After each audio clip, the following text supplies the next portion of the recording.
Bonjour à tous, dans ce TP numéro 8, nous allons nous intéresser aux compteurs et aux histogrammes. Ce sera un TP assez court qui va nous permettre de revoir plusieurs choses que l'on a déjà vues. Les compteurs vont notamment nous permettre de revoir les boucles for et if, et les histogrammes vont nous permettre de revoir un peu les environnements graphiques.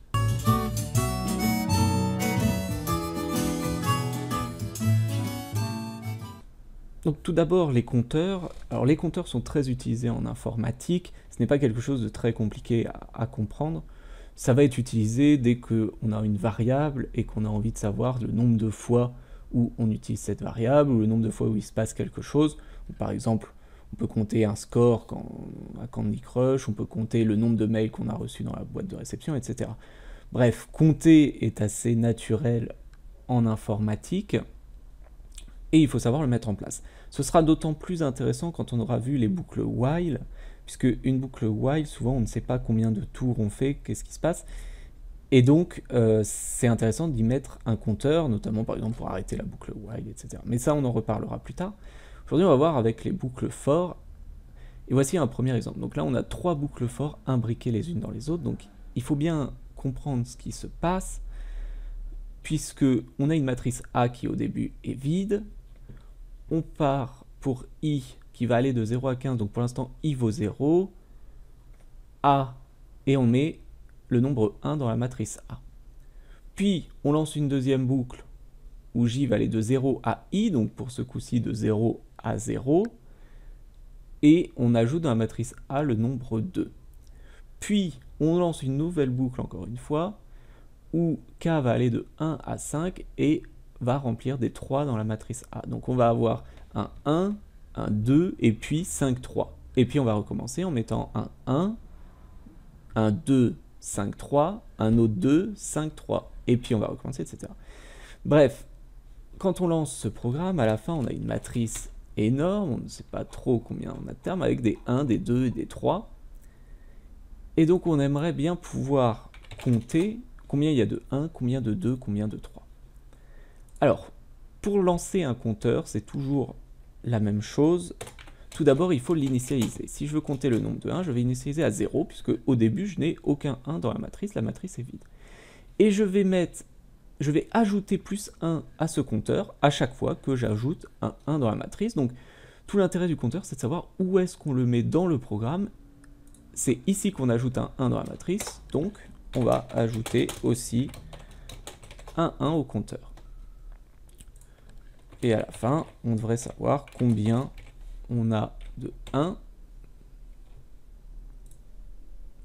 On en a 16. Pourquoi? Parce qu'en fait, on fait 16 fois la boucle en utilisant i. Donc effectivement, ça paraît cohérent d'avoir 16 fois le nombre 1. Si vous ne pensez pas, faites-le jusqu'au bout. On peut également avoir C2, qui va nous donner le nombre de nombre 2. Donc ici, il va falloir le placer là,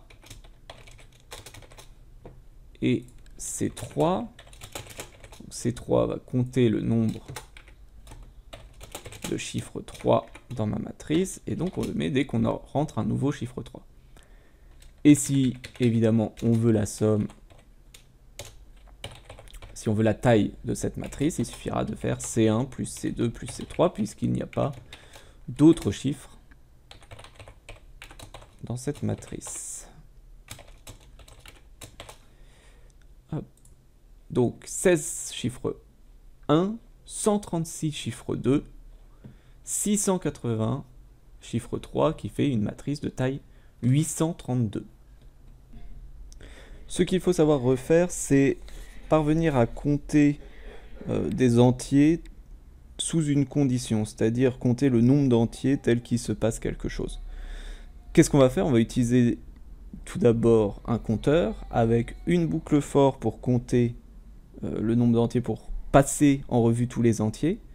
Puis ensuite, on va utiliser une boucle if pour vérifier si la condition est vraie ou fausse. Si la condition est vraie, le compteur, on ajoute 1. Sinon, on ne fait rien et on continue à regarder les autres nombres. Donc, par exemple, si je veux savoir le nombre d'entiers tel que l'exponentielle de moins n sur 100 est inférieur ou égal à n sur 100, il va falloir que je crée une variable compteur, que je l'initialise à 0, Et pour n allant de 0 à 100, je vais tester si l'exponentielle de moins n divisé par 100 est inférieur ou égal à n divisé par 100. Si c'est le cas, alors le compteur gagne 1. Et puis si ce n'est pas le cas, il ne se passe rien. Donc on va pas le mettre. On va bien sûr fermer la boucle if, la boucle for. Et à la fin, on peut savoir combien d'entiers, du coup, vérifie cela. Il y a donc 44 nombres qui vont vérifier cette inégalité. Alors évidemment, le compteur ne fait que compter les nombres qui vérifient cela. Ça ne me permet pas de savoir quels n vont vérifier cette inégalité. Pour cela, il faudrait créer une matrice qu'on remplirait avec les n à chaque fois qui sont justes.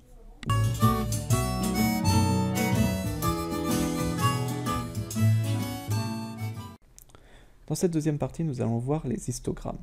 Rappelons comment fonctionne un histogramme. On a besoin de données comme les notes du dernier sigma, et on va essayer de construire ce graphique. Dans chaque classe, on va placer les notes, la fréquence des notes correspondantes. Par exemple, les classes entre 10 et 14, on trouve 4 notes. 4 notes qui correspondent sur le total des notes à cette fréquence. On a donc les données qui vont nous servir et les emplacements de l'histogramme, c'est-à-dire le découpage de l'histogramme. Ainsi, la fonction Scilab va prendre deux arguments. Le premier argument, ça va être évidemment les données qui ont été recopiées ici.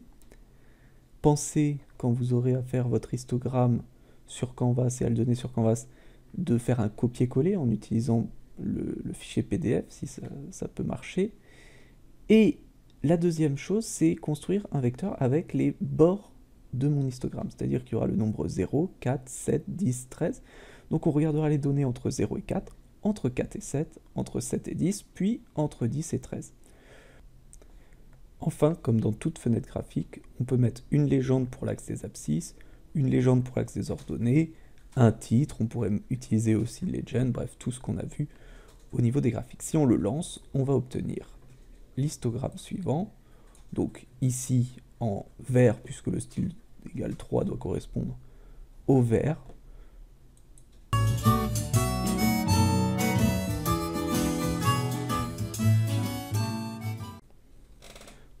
Enfin, nous allons rappeler ce que sont les diagrammes en barres à travers l'exemple des températures du mois de novembre.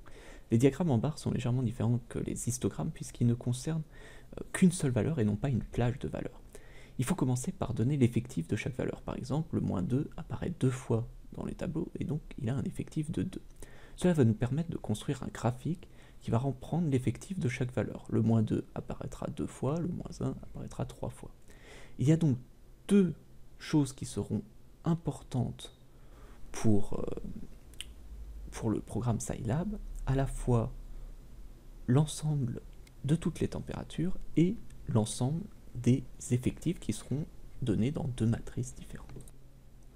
Enfin, afin d'utiliser le diagramme en barre, on utilisera la formule barre de température et effectif.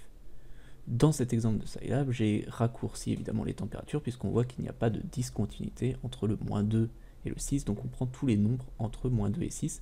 Il faut évidemment que température et effectif aient la même longueur ou la même dimension, puisque chaque nombre de température doit correspondre à un nombre de effectifs. En lançant le programme, on obtient le diagramme en barre suivant. Voilà, j'espère que vous avez tout compris dans cette vidéo et dans ce TP. N'oubliez pas de répondre sur Canvas, évidemment, d'envoyer vos fichiers et de noter toutes les questions que vous aurez pour le prochain TP.